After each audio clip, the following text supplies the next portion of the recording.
Hi, everybody. Hope everybody's doing well. We're back today with another episode of the EastriverG3 podcast, and today I'm talking about PARASITE, directed by Bong Joon-ho, which came out in 2019. It was a very popular film. It won the Academy Award. A very, very, very highly popular, very acclaimed, very beloved film.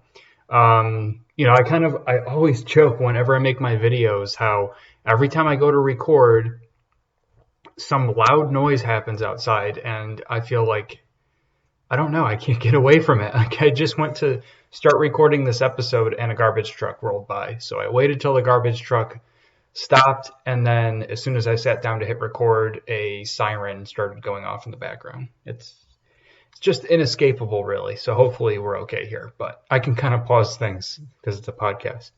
So normally when I do these podcasts, I have a pretty good idea of what I want to say. I don't script anything, but I have like a general outline of what I want to talk about. I didn't do that for this one. It's going to be a little more stream of consciousness than usual because, well, I don't really know. I guess I don't really have a reason for that.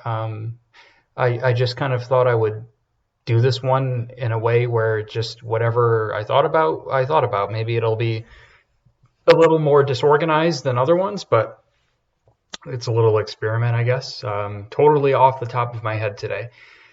So this is a black comedy thriller film. That is how I would describe it. It's kind of equal parts a black comedy or a dark comedy, which, is a type of comedy where they're dealing with more taboo subject matter. It's a little less in your face. It's a little more dry humor. They're talking about things that you ordinarily wouldn't talk about, like death or sexual things or drugs or something. They're making light of things that are generally considered to be, taboo topics or darker topics. That's what a dark comedy is. I love dark comedies. I think they're generally pretty hilarious. And this movie was no exception. This movie had some genuinely hilarious moments. I laughed out loud. I thought it was really fucking funny at certain points. And it's also a thriller, which is another one of my favorite genres. And I guess I'll say, because, I did a live stream the other day and we were chatting about our movies. And my favorite genres are, of course, horror is number one. I just love horror. I always have. I always will. But I also love dark comedies and comedies in general. Of course, I love things like Step Brothers and stuff. That stuff's funny. Thriller movies are great, psychological thrillers. And then I also like kind of, I don't exactly know how to categorize it, like big period piece movies, like big, I guess you could call them epic movies, big epic sprawling dramas or historical dramas, like Dances with Wolves is my favorite film. Some would call it a Western or an anti-Western. To me, it's more of like a epic historical film, like the movie Lincoln. I really like that movie. Those are my favorites, but this was definitely 100% a black comedy mixed with a thriller. That's something from what I've read, that a lot of Asian filmmakers tend to do is mix kind of genres. And I like that. I like a mix of genres sometimes. It can often give a unique experience. And that's what this movie did. I think that was Bong Joon-ho's intention, was to kind of mix genres in this film. I think he did a pretty good job, not a perfect job. And but overall, I will say that I really like this movie a lot. I thought it was very good. It was very entertaining. It wasn't perfect, though. Okay, I didn't think it was a masterpiece, and I don't think at all it was Academy Award winning worthy. I actually think it's kind of crazy that it won an Academy. Well, I don't know, compared to everything else. I don't think it's the craziest thing that it won the Academy Award, but do I think it's Academy Award winning worthy? No, I don't. And that's kind of something I did actually want to talk about a little bit. I might be like over explaining, or maybe, I don't know. But, this is a movie that is beloved by a lot of people, and very vehemently so. And this is a kind of attitude that you get with a lot of movies where they come out and people are very, very protective of it. And I don't want to say, I actually, in my Letterboxd review, I said this was a gate-kept kind of film. I don't think that's a good description. I think I was off on that, because gatekeeping generally means that there's like people put up a lot of barriers It's almost like a no true Scotsman sort of argument where like there's so many barriers to you liking this thing where you have to do this to like it, or you have to be like this, or you're not a true fan if you don't feel like this. It's kind of the opposite, because with these kind of things, I don't really know what you would call this exactly, but where they want people to like it, it's the opposite. They want as many people to like it as possible, and any criticism isn't allowed. This isn't unique to this film or to films in general. This is unique to everything. Video games, books, everything has people that are vehemently protective of it and any criticism. And I'm not saying that people are going to come here and start arguing or anything. And please don't do that. It's going to make you look like a fool. And that's just not a good way to go about things. Again, I'm not trying to be a jerk. I really am not. But it's an attitude that I take a lot of issue with, and I feel like I should talk about it, because there's a difference between being like, this movie fucking sucks, and if you like this movie, you're a fucking moron. There's a big difference between that and just generally critiquing a film. You know what I mean? And it feels like with a lot of people, they don't necessarily see the difference between that. It's almost like, I get it. Like, if you like a movie and someone critiques it, it kind of hurts you deep down. It does. And people do it with stuff I like, where I have something, a show or a movie or something, or a band that I just love so much, I have a lot of admiration for, and someone kind of dismisses it. And it does hurt deep down a little bit. There's like a little part of you that kind of like, man, that hurts my feelings. So I get it. But critique is a good thing. There's a big difference between someone being an asshole about something that you like and someone critiquing something you like. And there's a big difference between you getting up in arms and start arguing or being possessive over something, and just kind of ignoring it. So ignoring it is an option, and just saying, well, this person doesn't like this thing, I guess that's fine. And there's a difference between that or just having a conversation like, oh, okay, I see what you're saying. I disagree with you, and here's why. And I think that attitude is kind of poor, and I think that it limits things like discussion. Not saying that everybody in the world needs to have an intelligent discussion about films. You can just watch movies and like them, and that's it. That's totally fine. But that kind of attitude also limits intelligent discussion around films. And if you try to veer away from that possessive attitude towards no criticism allowed, getting out of that kind of echo chamber sort of thing, you might find that you do like discussing films. And part of a healthy discussion is criticism and disagreement. And I think disagreement is necessary for some of these things. You might learn more things, or you might educate people about different things.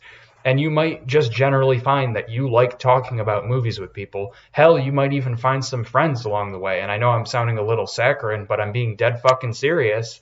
You might find that you like discussing movies. Again, criticism is totally natural, and it's totally part of a discussion.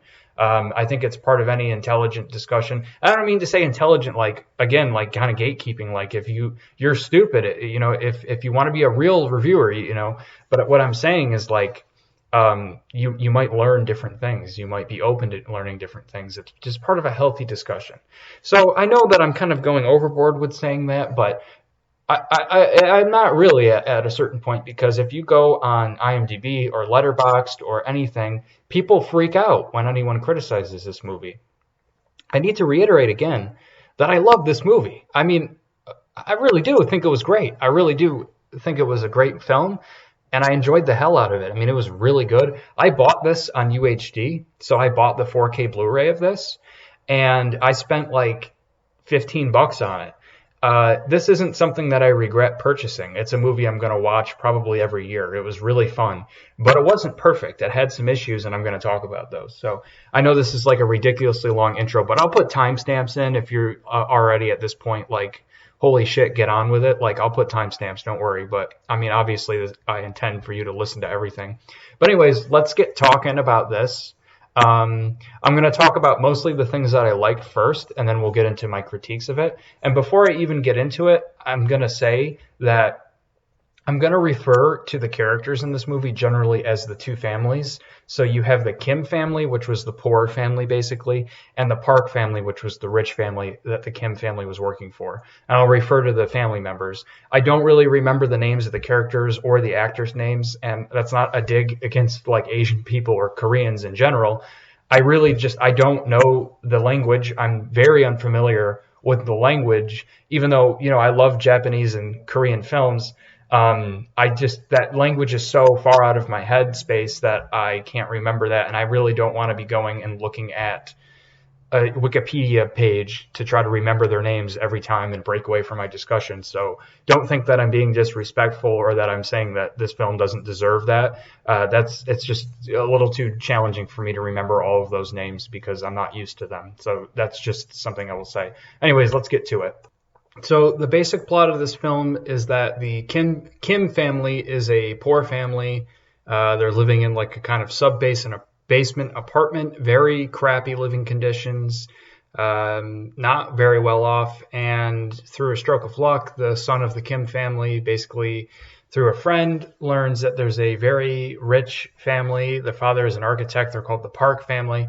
And they're looking for an English tutor for their daughter. So he basically gets a job there, and he's kind of presenting himself as a rich person, a very well-off, very well-presenting gentleman.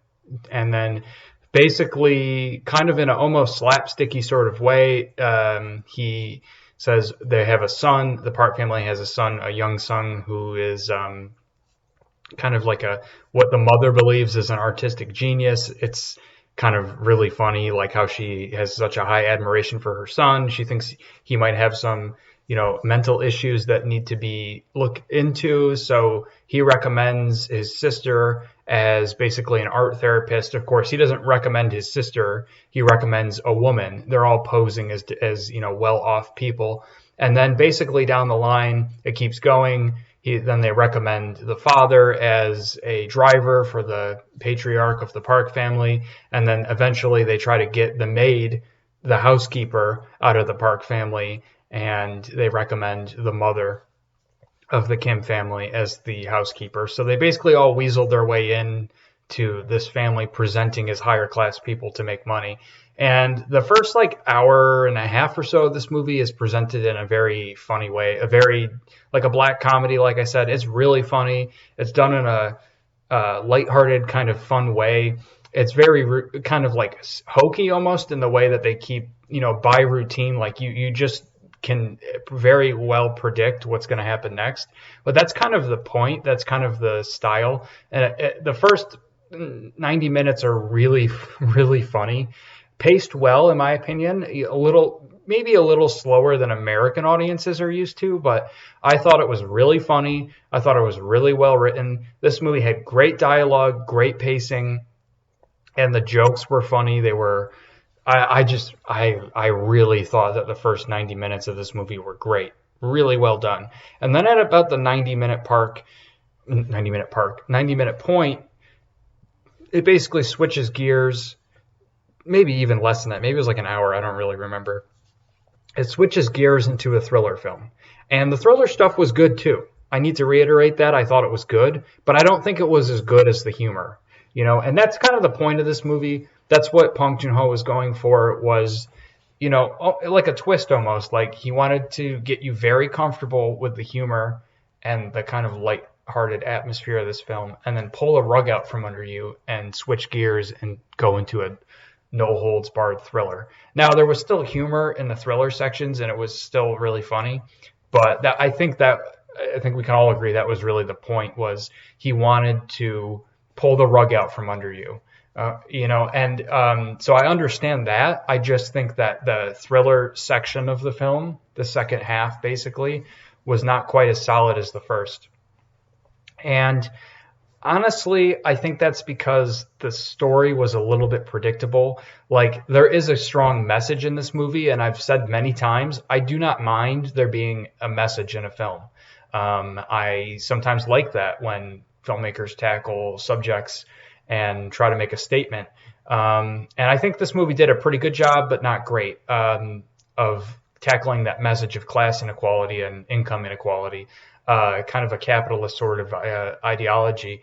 I mean, I'm not saying this is the worst. I've seen movies that are like so on the nose, it's unwatchable, because it's not like that I hate a preachy thing. It's that preachiness takes away from the film. Like, they're trying so hard to push this message that it's literally taking away from the film as a piece of enjoyment. This movie didn't really do that so much, but it was a little bit on the nose at points, you know? Like, I know people really enjoyed that they tackle the subject matter like this, and I do too, but I do think that it was a little bit on the nose. I'm pretty sure some people would agree with me on that. Like, you know, kind of like a we get it. Like, we get it, you know? I think, like, the thriller stuff was just a little bit predictable. Like, the family, basically, they all get together and they're kind of partying and drinking and eating food, and they're kind of having a good time. The Park family goes away on a camping trip, and you pretty much know that they're going to not go on that camping trip. I feel like that's really predictable. You know they're going to come home. Oh, something happened, you know, basically like, oh, there was a rainstorm, so we're going to come home.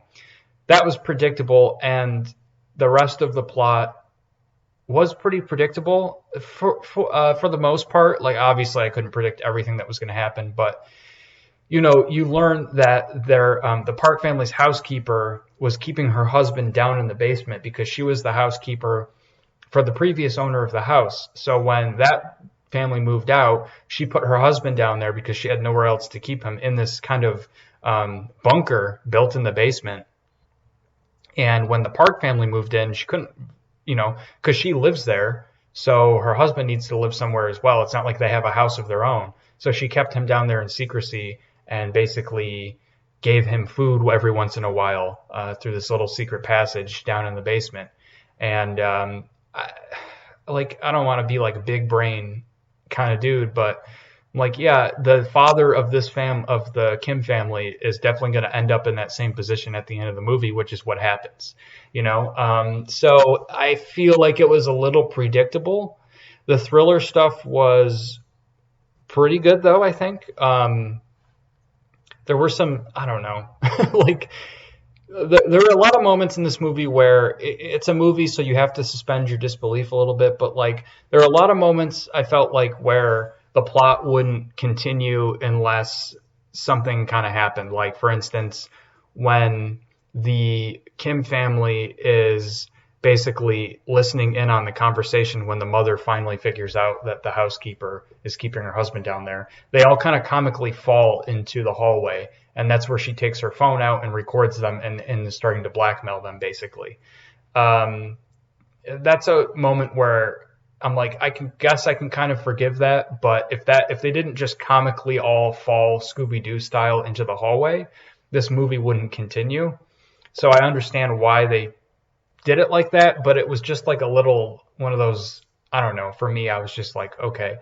You know, and there were a couple moments, and this is a criticism I do have of films sometimes, and it's a kind of a personal one, so it's not like I'm saying like this in a very harsh way, but a lot of times with movies that I enjoy, like, again, I really like this movie, but my criticism with movies I like is that they don't always go the way I wish they did. Like, they don't always explore the avenues I wish they did. The plot didn't unravel in a way I wish I did. And I've said this before, that I think it's unrealistic to expect a film to go the exact way that I expected it to. I mean, that's crazy. Like, that's not going to really ever happen.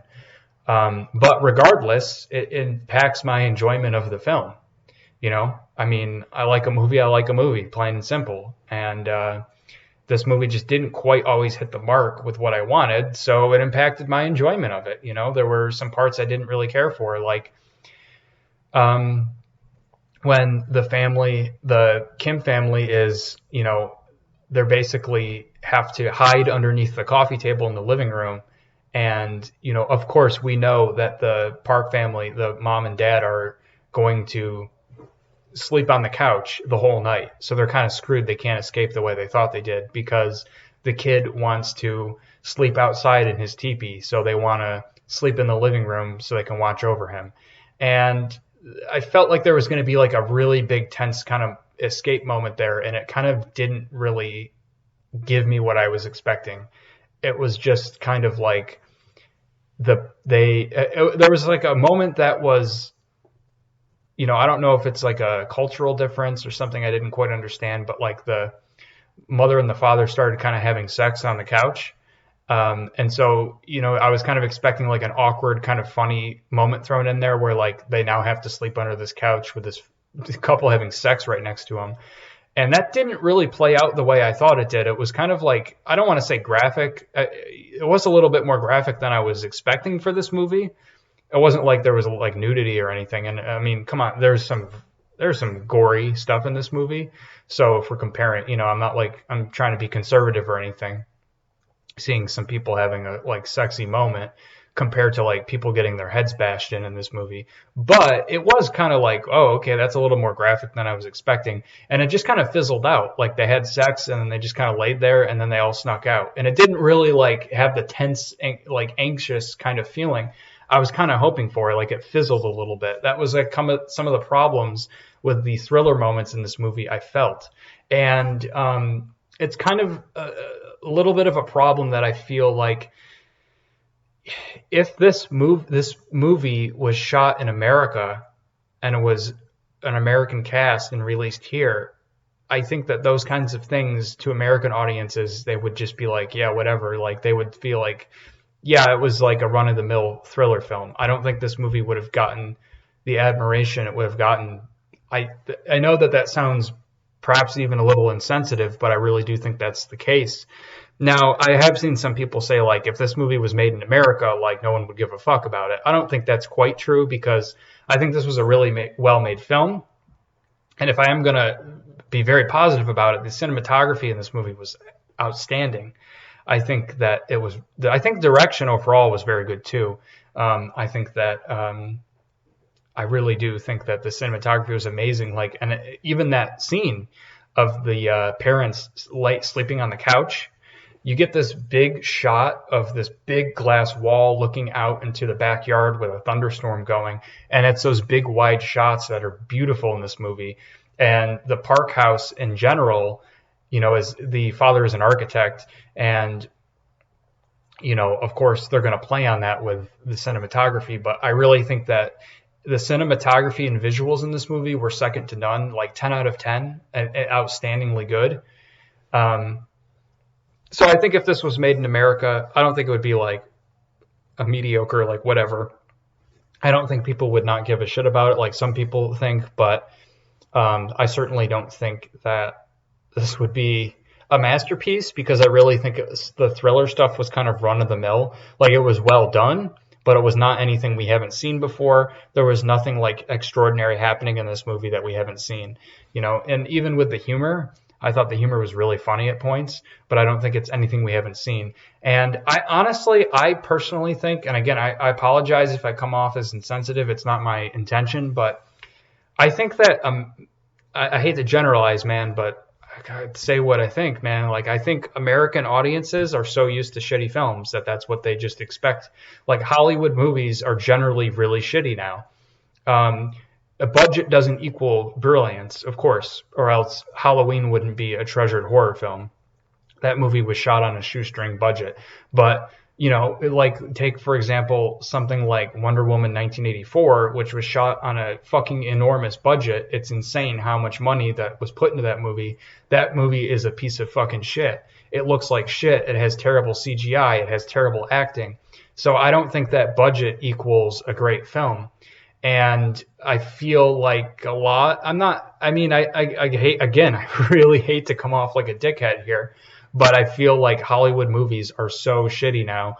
The majority of them are just thrown together projects with a very strict studio style format that are made solely to make money. There's little artistic value in a lot of American Hollywood films that come out. And I do think that the general audiences are kind of used to that. So when a well-made, I don't think absolutely brilliant, but well-made film comes from Asia, where I think a lot of Japanese and South Korean, and I'm focusing on them because those are the two countries where I've seen a lot of those movies, are generally pretty well made. Of course, there's shitty movies in both countries, but I think that in general their quality is a little bit better. I think there's a little bit more of an artistic touch on those films. I think when we get something like that, American audiences don't really know what to do with it. Like, they're so amazed by like the care that goes into those movies that they just give it this insane admiration. And that's basically my thought with the movie, where I thought it was a pretty solid film, but the admiration it received was maybe a little bit overrated. I know I haven't really like talked about the movie so much, but I mean, it was kind of run of the mill. It did try to push a message. I thought it was a good message, but I thought it was a little bit on the nose at some points, but still nice to see. Like, and one other thing I could say as a critique that it's not like a big deal, but the Morse code message at the end of this film was probably the most ridiculously long Morse code message I've ever seen in a movie ever. It was like, okay, I think we get it. It was so like, I thought he was going to be like, I'm still here or something, but he wrote like a full page like fucking essay in Morse code, which I thought was funny. And yeah, and I don't know, like, I guess I get the message in this movie, you know, like how the poor family really is never going to be able to achieve what this other family has, and they make that very clear by the end of the movie. The son is kind of telling his father that he hopes that he can one day purchase this house so that he can save him from this basement, and they show him doing that, but then it's obviously shown to be a pipe dream because he's still sitting in the apartment, and we know he's never going to be able to make enough money. That's kind of the point. He is never going to just be able to make enough money. There are people, it's not, you know, in the class divide in South Korea, from what I've heard, is much stronger than it is here, but even here there are people where you're never going to make that amount of money no matter how hard you try. No matter how much you bust your butt, you're not going to make that much money. It's not really feasible. And that was what it was trying to go for. Yeah. I mean, I liked this movie a lot. I really did. But did I like it more than like something like Snowpiercer, another Bong Joon-ho film? I mean, it's a different movie. Snowpiercer is like an action thriller. This was more like a dark comedy thriller, like a dark thriller. I don't know. They're different movies. I really, really like Snowpiercer, but I would say like quality wise, this is basically on point screenplay wise with that movie. I think the cinematography in this film was probably better than that movie, but that was a totally different film. It was much more claustrophobic. It had a lot more color in it. It was meant to like show, you know, color was very gray, and then it was very colorful, and it was intentional to show the class differences. So I do like what Bong Joon-ho does as a filmmaker. I like his ideas. I don't think he's like the next wonderful. I just don't think it was like a masterpiece. I know I'm like totally reiterating myself over and over and over again, but that is what I feel about the movie. It was very funny at points. It had some pretty good thriller stuff that scratched that itch that you want for a thriller film, but it wasn't like, oh my God, this is a masterpiece. But I will say the acting was good in this movie with one exception. I thought the mother of the Park family, I don't think she was very good. That's just my opinion, though. I think she was probably the weakest actress in the film. But overall, I liked it. It was pretty good. And again, like I said at the beginning, I'll watch this one probably every year. I feel like it's one of those movies where I'll get an itch to watch it, and I have the 4K. And I will say, if you're someone that does collect Blu-rays still, and you don't, you primarily watch your movies on Blu-ray rather than streaming, the hard copy Blu-ray, the 4K UHD of this film was outstanding, 10 out of 10 picture quality. I mean, it was really unbelievable. This movie was shot digitally, so it's a very clean picture. There's no film grain, of course. And they shot this at 6.5K or something around there, and they downscaled it down to 4K, which is unique because a lot of digital movies are shot at 2K now, because a lot of movies now use over reliance on CGI, and it's cheaper and quicker to render all of that at 2K than it is at 4K. So that's kind of one of the main reasons why. But this was shot at like a 6 or 6.5K, and then they downscaled it down to 4K. Brilliant picture. I mean, totally amazing. Visual-wise, this was a treat for the eyes. It was really great. I loved it, but treat for the eyes doesn't automatically mean it's like a masterpiece. But overall, it was a fun film. So that was my thoughts on Parasite. I know it was kind of rambling, but like I said, for this review, this podcast episode, I totally did not have a script. I just wanted to talk randomly.